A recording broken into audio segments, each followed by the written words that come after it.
when the Dennison property was over here,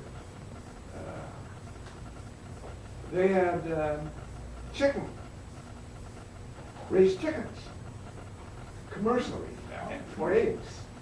And they had 2 big sheds, and they had the chickens in about 3 layers in little cages, you know, and they laid, and there was cheers. Oh man, and fun we had there, because the chickens would lay their eggs and they'd roll down the little wire in front, and the manure would fall down on the level, and the boys, they had a big slide to clean the manure out of the levels, and we would be out there with 22, the Dennison boys, and shooting at the rats when they came out. Rats? Oh yeah, running, you know, getting broken eggs that fell down, and you know, that kind of stuff. Oh boy. So many memories. Well, it was 1921, I was born here. My twin and I, and then my brother Dean, he's living down here.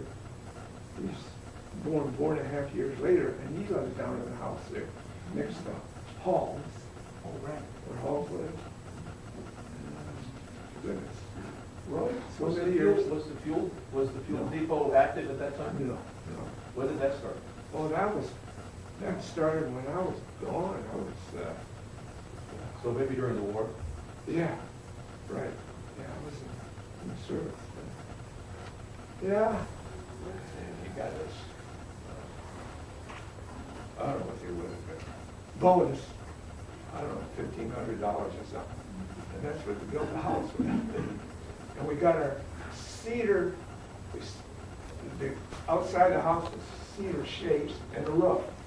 And all the cedar we got from this gully up here. There were big old cedars laying down in there, humongous. There were trees growing up around them. The cedar inside was perfect. And Wow. my dad and them, I hate to interrupt, but somebody just showed up here that, I know this guy. Does anybody else recognize this fellow?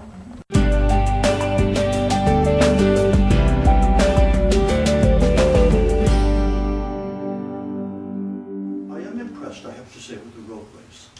Because now, if you choose to go right down to my old store, down the street here in Colby, it's a 4 or 5 minute ride by one of these automobiles. In my day, that was a 2-3 hour trip. We'd have to row on a boat. There was a boardwalk from Manchester down to Colby. And it was a bother to maintain it. And what are these little boxes all the youngsters carry around? What are those? They're looking at them, and are they a bar of soap or something? Is there anything else you'd like to know? Yes? Was the wildlife around much different? Yes, I have to say.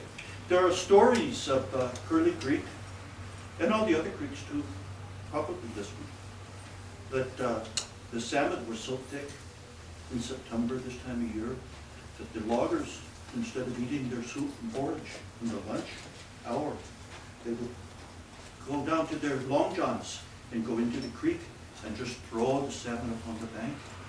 And those days are gone.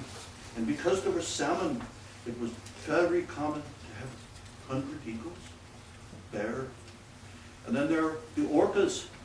The orcas came down every year, at least once, sometimes twice, and they would spawn right here in the harbor. It's sad to see them gone. But in the first days, when we had trouble finding something to eat, we'd pick berries and shoot a grouse. There's stories of one of my friends, Mr. Johnson, went to Sydney to pay his taxes. Sydney, I guess you call it forfeiture. He went down to pay his taxes, and he left his son in charge, and a bear got into the pig pen. He wanted his little bacon, I guess. And his son was apparently not a very good shot, because he came out with a shotgun, shot the bear 3 times, and took off 3 legs. Bear was still alive. We all ate bear for several weeks. Are there any other questions?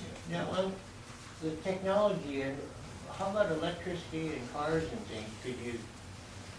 Is there a place, could the cars get in and out, and where'd the electricity come from? Well, that's a great question, because at the beginning, horses weren't even parked. There was no way to get around. I mean, we put in the first Curly Creek Bridge. Let me digress slightly. The first Curly Creek Bridge, the one that they're rebuilding today, that bridge, the original wooden bridge, was 400 feet long, 20 feet tall, 18 feet wide. It's because that estuary was very wide and flat. The Native Americans had a small village there, and it was named Blue Colby, which meant gathering of Indians.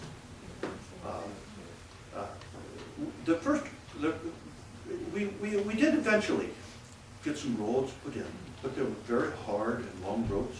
To go from Manchester, from where we're standing right now, to go pay your taxes down in Sydney, you had to cross the bridge down here on Spring Street, and there was a trail, which I believe is now Puget Drive, and it wound up over the hill. And you have to remember that the land was very hilly, there had a lot of creeks, and you'd find your way down through on Yukon Harbor Road down into the village of Colby, and then back up the hill to what Garfield. And by the way, I named that road Garfield because I was an admirer of the late president.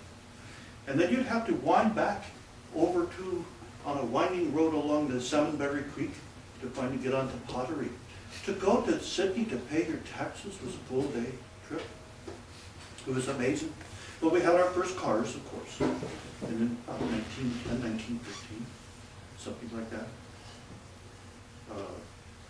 But mostly it was by boat in the early days. It was just not practical to do it any other way.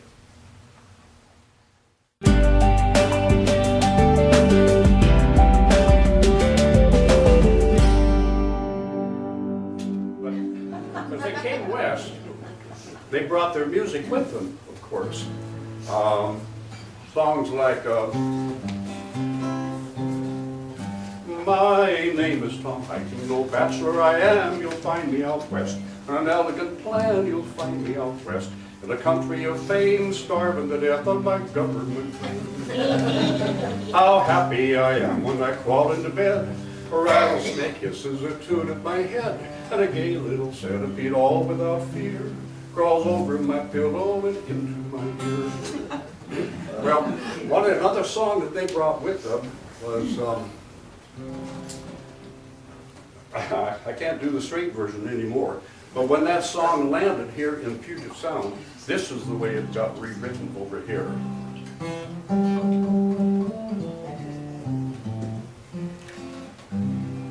I've been eating fish exclusively since living on my claim.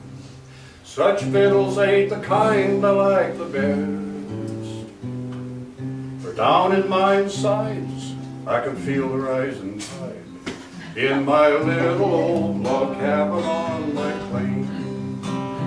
Oh, the door's made of driftwood, the roofing leaks like sin. The floorboards float when rain comes pouring in. Hark, I hear a gooey duck as he nestles in the muck in my little old log cabin on my claim. Now when I left my eastern home, a bachelor so gay, tried to win my way to wealth and fame. I little thought that I'd come down to burn and twisted hay in my little old log cabin on my claim. Oh, the door's made of driftwood, the roofing leaks like sin.